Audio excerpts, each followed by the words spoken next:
আজকের এই প্রোগ্রামে আমরা আমাদের যত শহীদ হয়েছেন আমরা এই পর্যন্ত আমাদের শহীদি ডাটা পেয়েছি 1581 জন। আমরা যে শহীদ তালিকাটা প্রকাশ করতে যাচ্ছি এটা বাংলাদেশের একটি ঐতিহাসিক সংবাদ সম্মেলন। এই সংবাদ সম্মেলনের মধ্য দিয়ে আমরা জাতিকে আজকে বলার সুযোগ পাবো কিভাবে কোন পদ্ধতিতে আমরা এই প্রক্রিয়াটা এসেছি এবং ফাইনাল আজকে একটা লিস্ট যেটা প্রক্রিয়ার অংশ হিসাবে প্রকাশ করছি এবং কিভাবে আমরা সেটা ভ্যালিডিটি বা আমরা ভেরিফাই সেগুলো করেছি। এই 1581 জন মানুষ আমাদের শহীদ হয়েছেন, তাই এটা আসলে আমাদের বেসরকারিভাবে আসলে কালেক্ট করা সব ডেটা। সো এই ডেটা সম্পূর্ণ আসলে সংগ্রহ করার কাজ আমাদের এই স্বাস্থ্য উপকমিটির যারা আছে তারা সবাই। এর পাশাপাশি এর আগেও বললো নাসির যেটা বললো, রেড জুলাই আমাদের সহায়তা করছে, আসুনা আমাদের সহায়তা করছে, হিউম্যান রাইটস সাপোর্ট সোসাইটি আমাদের সহায়তা করছে। এছাড়াও আমাদের কাছে আসলে সারা দেশের অনেক মানুষ যারা আসলে নিজ উদ্যোগে মানুষদের নিহত পরিবারদের বাসায় বাসায় গিয়ে ডাটাগুলা আমাদের কাছে আসলে পাঠিয়েছে। তো এই ডেটাটা আসলে দেখা গেছে হচ্ছে আমরা যখন ডেটাটা আসলে সংগ্রহ করছি, কোনোগুলা লেখা ছিল, লিখিত আকারে ছিল, কিছু ছিল ডিরেক্ট পিডিএফ, কেউ হয়তো ছবি তুলে পাঠাইছে। তো সব কিছু একটু অগুছালো ছিল।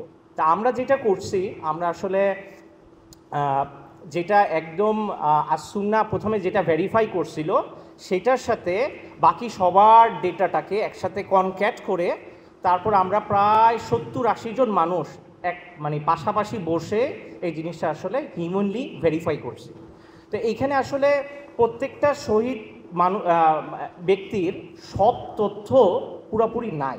হ্যাঁ, সো এটা আসলে চূড়ান্ত তালিকা না, এটা আমি আগে প্রথমে একটু ক্ল্যারিফাই করে দিচ্ছি। কিন্তু এই মানুষটা যে মারা গেছে এবং এটা যে বেসরকারিভাবে আসছে সেইটাই আমাদের এই তালিকার মূল অংশ। তো এই হচ্ছে পুরো প্রসেসটা আর কি। সো এইখানে একদম প্রথমে আবু সাইদ 16 তারিখে যে মারা গিয়েছিল এবং শেষ শহীদ হয়েছিল, এবং শেষ যে শহীদ রাতুল, এর মাঝে সবাই আমরা মোটামুটি নিয়ে আসতে পারছি এবং এই প্রক্রিয়াটা চলমান। মানে আমরা যখন এই লিস্টটা আপনাদের কাছে দিব, কেউ যদি কোনো নিহত ব্যক্তি যদি পরিবার যদি মনে করে যে এখানে তাদের নামটা নেই, সরাসরি আমাদের সাথে যোগাযোগ করলে বা তারেক ওদের সাথে যোগাযোগ করলে আমরা ওই নামটা আসলে অ্যাড করে দিব। আরেকটি বিষয়ে প্রশ্ন আসবে যে 708 জনের যে স্বাস্থ্য মন্ত্রণালয় যে তালিকাটা প্রকাশ করেছে সেটির সাথে আসলে মানে সেটি তাহলে আসলে কি? আমরা 1423 বলছি, স্বাস্থ্য মন্ত্রণালয় কেন 708 বলছে?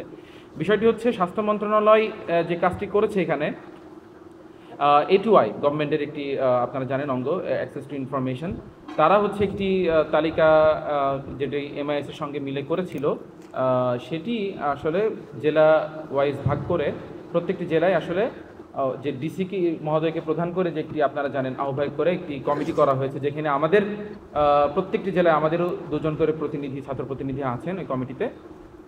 সেখানে এই তালিকাটা পাঠানো হয়, পাঠানোর পরে বলা হয় যে মানে আপনারা ভেরিফিকেশন করেন, যারা এখান থেকে যেই শহীদদের তালিকা আপনারা ভেরিফাই করতে পারেন সেই তথ্যগুলো আমাদেরকে দেন।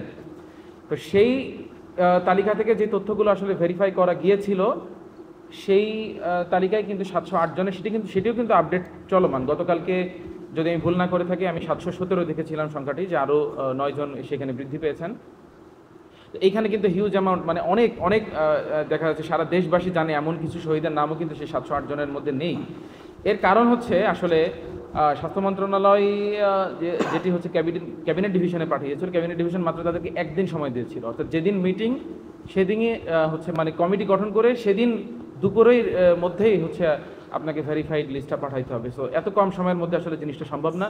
এবং তাছাড়া আমরা দেখেছি এই লিস্টটাও যখন আমরা স্বাস্থ্য মন্ত্রণালয় প্রকাশ করার পরে আমাদের কাছে সেই লিস্টটি ত্রুটিপূর্ণ মনে হয়েছে, কারণ আমরা দেখেছি যে এমন কিছু তথ্য মানে এখানে ত্রুটি আছে, যেমন একজন শহীদের বাবার নাম ভুল আছে, সেই ভুলটা তারা সংশোধন করতে পারেননি।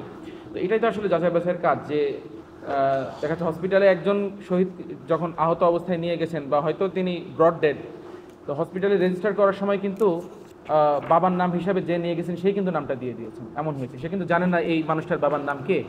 ফলে এই যে তথ্যগুলো যাচাই বাছাইয়ের যে কাজটি ছিল সেটি আসলে সময় স্বল্পতার কারণে হোক বা যে কারণেই হোক পরিপূর্ণ হয়নি।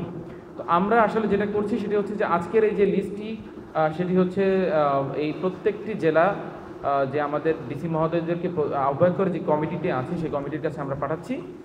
তাদেরকে আমরা পুনরায় দিক নির্দেশনা দিয়ে বলেছি যে আপনারা আবার, বিশেষ করে যেহেতু আমাদের সেখানে 2 জন করে ছাত্র প্রতিনিধি আছেন আমাদের পক্ষ থেকে অ্যাসাইন, তারা হচ্ছে এবং ডিসি এসপি মহোদয় এবং ওখানে ওই কমিটিতে যারা আছেন আপনারা জানেন সিভিল সার্জন থেকে শুরু করে ইউএইচএফপি ইউএনও সবাই আছেন, তাদের সম্মিলিত প্রচেষ্টার মাধ্যমে আমাদের আজকের দেওয়া যেই লিস্টটি তারা আবার ভেরিফাই করবেন নতুন করে।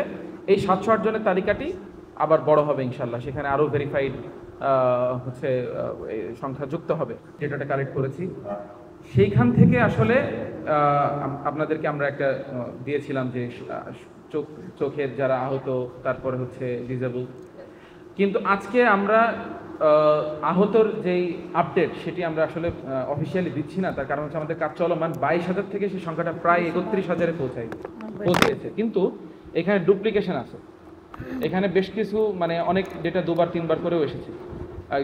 যেহেতু MIS এর যে ডেটাগুলো ছিল বিশেষ করে, কারণ আপনি কেউ হয়তো আগে ঢাকা মেডিকেলে ভর্তি ছিলেন, তিনি সেখান থেকে ট্রান্সফার করে পরে চলে গেছেন নিটোর থেকে পরে চলে গেছেন হয়তো বা CMH, ফলে তার তো 2বার 3বার আছে।